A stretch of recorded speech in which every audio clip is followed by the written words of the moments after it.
নমস্কার বন্ধুরা, আমরা এসেছি ভালোবাসা চিতা নামক গল্পের পরবর্তী পার্টে। আকাশ বিছানায় শুয়ে সারা রাত সাথের কথা ভাবতে ভাবতে কাটিয়ে দিল। এভাবেই ভাবতে ভাবতে কখন সে ঘুমিয়ে পড়ল এবং সকাল হলো। সকাল হতেই দিনটা আবার স্বাভাবিক। তার মনে পড়ে গেল সে কোন উদ্দেশ্যে মামার বাড়িতে এসেছে এবং তার কি করা উচিত। যথারীতি ইংরাজি টিউশনের সাথে সাথে সে আরও দুটো টিউশনে যেত।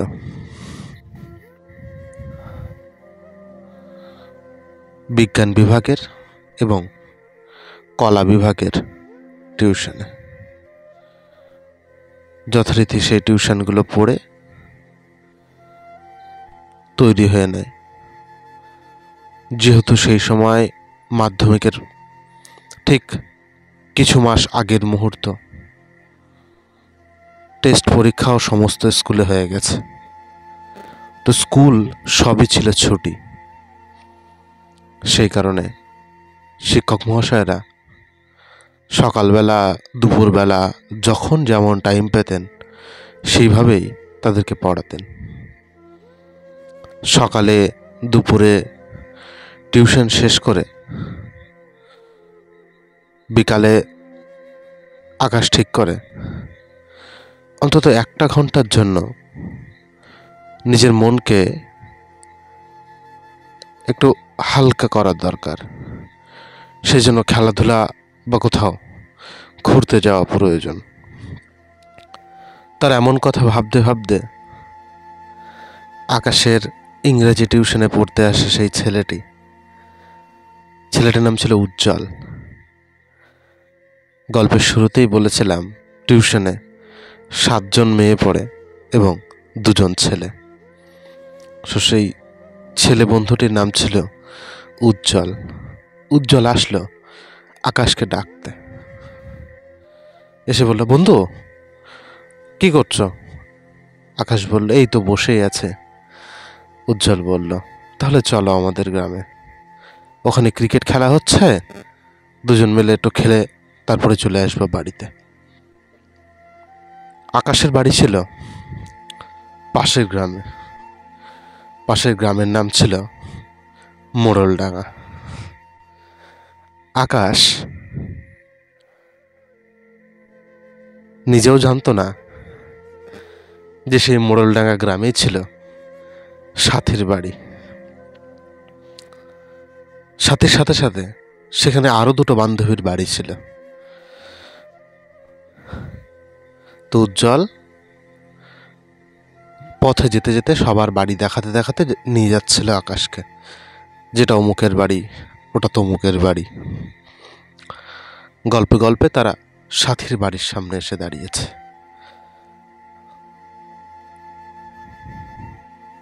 উজ্জ্বল আকাশকে দেখালো, আকাশ বন্ধু, ওটা সাথীদের বাড়ি। হয়তো সাথী কোথায় দাঁড়িয়ে শুনতে পেয়েছিল, জানা ছিল না। তাদের এমনটা বলা মাত্র সাথী বাড়ি থেকে বেরিয়ে আসলো। বেরিয়ে এসে খুব বিনম্র স্বরে তাদের স্বাগত জানালো। বলল, আরে কোথায় যাচ্ছ তোমরা? আর তরঙ্গহাটি গ্রামে একটা রিচুয়াল ছিল, বন্ধুদের প্রথম ডাকে দাদা বলে সম্বোধন করত। সাথী উজ্জ্বলকে বলল উজ্জ্বল দা, আর আকাশকে বলল আকাশ দা। আকাশ দা কোথায়? আকাশ বলল, এই তো খেলতে যাব একটু। সাথী বলল, প্রথমবার আমাদের এখানে এসেছো, আমাদের বাড়ির সামনে দিয়ে যাচ্ছ, এইভাবে তো যেতে দিতে পারি না, একবার অন্তত আমাদের বাড়ি আসতেই হবে, এখনই আসতে হবে। আকাশ একটু ইতস্তত বোধ করল। সে কিছু ভাবার আগেই সাথী তার হাত ধরে হিড় করে টেনে নিয়ে গেল তাদের বাড়িতে। বাড়িতে গিয়ে সকলের সাথে পরিচয় করালো, এটা মা, ওটা বাবা, ওটা ঠাম্মা, ওটা জেঠিমা। আকাশ সবার সাথে আলাপ সারল। সাথীর মা তখন সাথীকে কাছে ডেকে বলল, একটু চাটা দে। আকাশ তখন ভীষণ লজ্জা পাচ্ছে, একটা অপ্রস্তুতিকর বোধ তার ভিতরে কাজ করছে, কারণ এমন অনুভূতি তার পূর্বে কখনোই হয়নি। যথারীতি উজ্জ্বল আর আকাশ পাশাপাশি বসে, উজ্জ্বল আকাশ নিজেদের মধ্যে কথোপকথনে ব্যস্ত। কিছু মুহূর্ত পরে দেখা যায় সাথী 2 কাপ চা আর অপ্রস্তুতিতে তেমন কিছু না, 2টো বিস্কুট আর 1 প্লেট চানাচুর নিয়ে আসে। আর 2টো মিষ্টি হয়তো তাদের ফ্রিজে রাখা ছিল, নিয়ে এসে তাদেরকে দেয়। আকাশ তো লজ্জায় কিছুই মুখে তুলতে পারছে না। উজ্জ্বল তো সেই গ্রামেরই ছেলে, ওর ভেতরে লজ্জা ঠজ্জা হয়তো কমই আছে। পেয়ে গোগ্রাসে খাওয়া শুরু করলো। আকাশ অপ্রস্তুতিকর ভাবে তাকিয়ে আছে, উজ্জ্বলের দিকে দেখছে। উজ্জ্বল তো খাচ্ছে, খেতেই আছে। আকাশকে খাওয়ার মুখে একটা বিস্কুট পুড়ে হচ্ছে, খা খা ভাই খা, দেখছিস কেন, খা। আকাশ বলছে, হ্যাঁ হ্যাঁ হ্যাঁ হ্যাঁ নিচ্ছি নিচ্ছি, ঠিক আছে নিচ্ছি। এমন বলার পরে আকাশ দেখলো সাথী তাদের সামনেই দাঁড়িয়ে। তো আকাশ সাথীকে বলল নেওয়ার জন্য। সাথী বলল, না না আমি খাবো না। আকাশ বলল, দেখো আমরা দুজন খাচ্ছি, তুমি সামনে দাঁড়িয়ে তুমি না খেলে কেমন একটা খারাপ লাগে।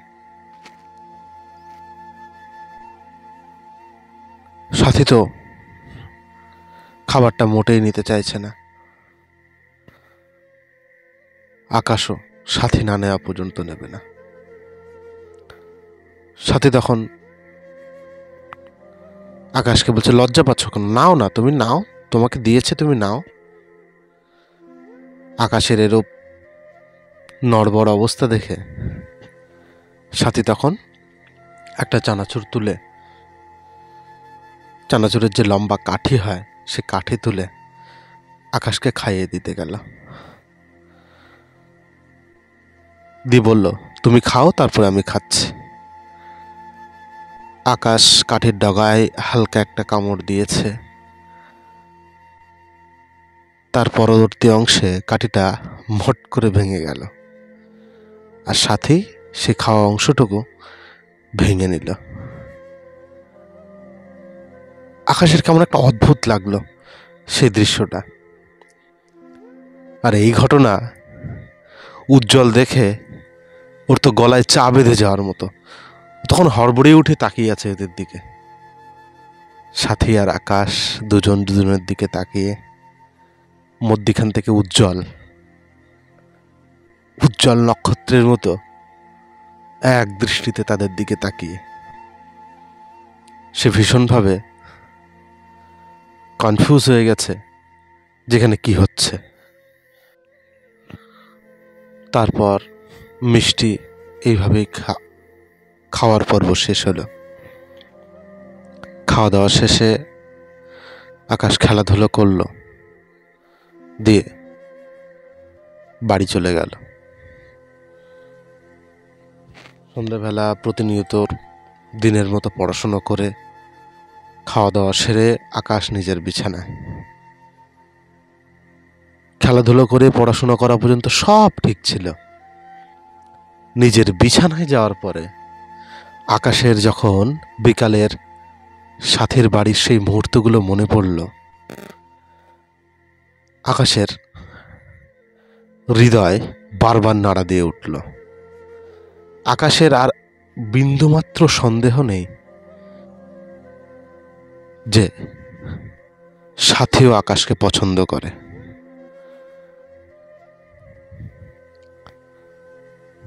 যথেষ্ট স্বপ্ন, যথেষ্ট কল্পনা সে তার মনে করতে শুরু করেছে।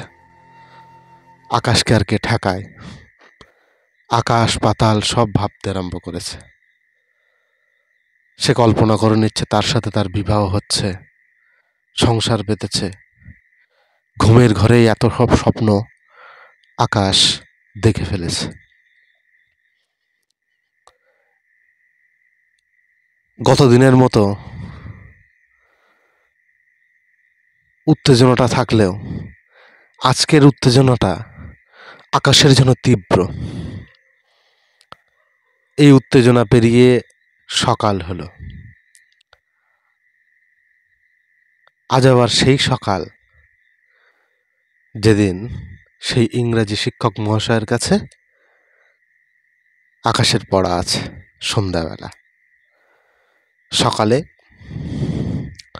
আকাশের মামা আকাশকে বলল পড়া শেষ করার পরে কিছু কাজ যেন সেটু করে দেয়।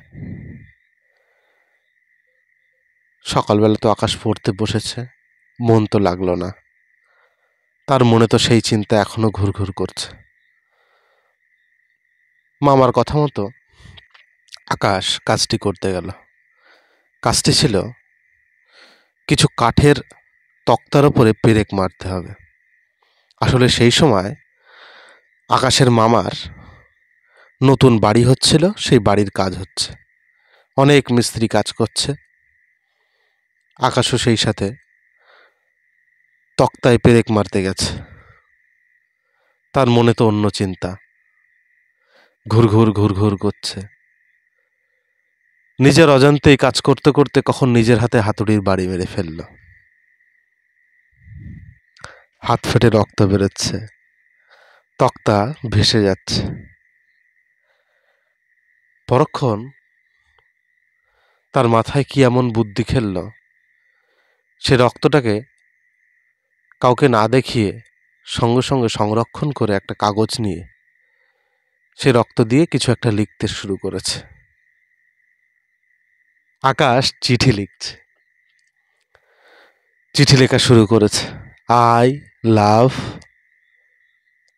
রক্ত শেষ, আর তো রক্ত নেই। ইউ কি করে লিখবে? যাকে ভালোবাসে সে ব্যক্তির নাম কি করে লিখবে? এ দহন প্রেমের দহন, এর স্বাদই আলাদা। জীবনের প্রথম প্রেম বলে কথা, আরও সেই প্রেম যদি স্কুল জীবনের প্রেম হয়, তার স্বাদ তো আলাদাই হয়। এ প্রেমের স্মৃতি শেষ নিঃশ্বাসে গিয়েও মানুষ কখনো ভুলতে পারে না। কোনো দিক চিন্তা ভাবনা না করে সজোরে মেরে দিল হাতের উপরে আবার হাতুড়ির বাড়ি। সে একই নখে যন্ত্রণা করছে, অবশ্যই যন্ত্রণা করছে, হাতে খুব যন্ত্রণা করছে। তা সত্ত্বেও প্রেম তো সব যন্ত্রণা ভুলিয়ে দেয়। প্রেমের মিষ্টি যন্ত্রণার কাছে হাত ফাটার যন্ত্রণা কিছুই না। লিখে ফেললে রক্ত দিয়ে এক চিঠি, আই লাভ ইউ সাথী। যত্ন করে চিঠিটাকে সংরক্ষণ করে রাখলো। কিছু সময় পরে মামা এসে দেখে হাতে থেকে রক্ত বেরোচ্ছে। মামা তো বকা দিল, কোথায় মন দিয়ে কাজ করিস? আকাশ তো মনে মনে মুচকি মুচকি হাসছে, মামার সামনে ভয়ের নজরে তাকিয়ে। যাই হোক, মামা হাতে একটা ব্যান্ডেজ করে দিল। ডাক্তারবাবুর কাছে নিয়ে গিয়ে একটা টিটেনাস নিতে হলো তাতে। এবার সেই সন্ধ্যা আকাশ যাবে পড়তে, হাজারো উত্তেজনা বুকে নিয়ে। স্কুল লাইফের জমানো কিছু টিফিনের টাকা তা দিয়ে কিনলো একটা চকলেটের বাক্স, একটা টেডি বিয়ার, একটা পাখির পালক দেওয়া চাবি রিং, আর রক্ত দিয়ে লেখা সেই চিঠি। সব নিয়ে যত্ন করে ব্যাগের ভেতরে রেখে আকাশ আজ ইংরাজি টিউশন পড়তে যাচ্ছে। দ্বিতীয় দিন। পড়া শেষে সমস্ত কথোপকথনের পর আকাশ অত্যন্ত প্রচণ্ড সাহস মনে নিয়ে সাথীকে প্রেমের প্রস্তাব দিয়েই বসল। সাথী কল্পনাও করতে পারেনি এমন কিছু আকাশ তাকে নিয়ে ভাবছে। আকাশের চোখের দিকে তাকিয়ে সাথী লক্ষ্য করেছিল এক অদ্ভুত চমক। তবুও নিজের মনকে সংযত করে তৎক্ষণাৎ কোনো চিন্তা ভাবনা না করে আকাশের মুখের উপরে বলে দেয়, দেখো আকাশদা, আমি তোমাকে এমন চোখে দেখি না। আমরা বন্ধুই ঠিক আছে, আমি এগুলো নিতে পারবো না। সাথী হয়তো কিছু খুলেই দেখলো না যে তাতে কি আছে না আছে, না দেখেই প্রত্যাখ্যান করে দিল। আকাশ মন ভারী করে বলল, দেখো, তুমি যদি এটা না নাও, আমি এটা ফিরিয়ে নিয়ে যাব না, তোমার সামনে আমি ফেলে দেব। মাঝখান থেকে মাসি একটু রসিক সুরে বলল, বন্ধ কর তোদের ফেলাফেলি, তোর লাগবে না তো, তোর লাগবে না, আমাকে দিয়ে দে, তুই নিবি না, ছেড়ে দে। বলে আকাশের হাত থেকে সেটা কেড়ে বাড়ি নিয়ে চলে গেল। অবশ্য খুব দ্রুতই নিজের মাসির সাথে বন্ধুত্ব হয়ে গিয়েছিল আকাশের। মাসিমণি ছিল সে প্রেমের মধ্য ব্যক্তি, এক প্রকার বলা যেতে পারে। আকাশ যখন প্রেমের প্রস্তাব দিয়েছিল সাথীকে, দীর্ঘক্ষণ ধরে মাসিও বুঝিয়েছিল, কোনো লাভ হয়নি। অর্থাৎ আকাশও ভাঙা মন নিয়ে চোখ ছলছল অবস্থায় বাড়ি ফিরে যায়। সারা রাত সে হৃদয় দহনে আজও ঘুমাতে পারল না। কখনো নিজের হাতে কিল মারছে, কখনো মাথার চুল ছিঁড়ছে, কখনো বা নিজের বুকের ওপরে সজোরে কিল চালাচ্ছে। এই জন্য এক বৃহৎ যন্ত্রণা।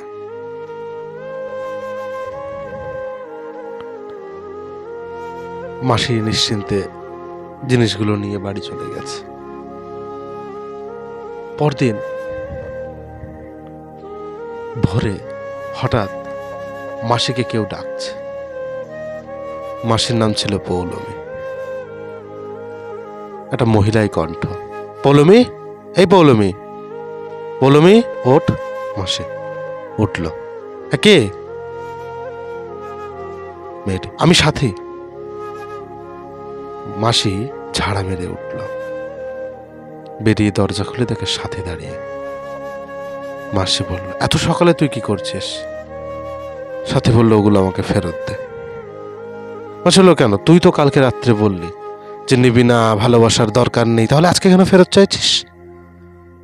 তখন বল, আমার ভুল হয়েছে, আমি সারা রাত ঘুমাতে পারিনি, ওগুলো আমাকে ফেরত দে তাড়াতাড়ি। দিবি কিনা বল, তুই আমার জিনিস, তুই আমাকে দে।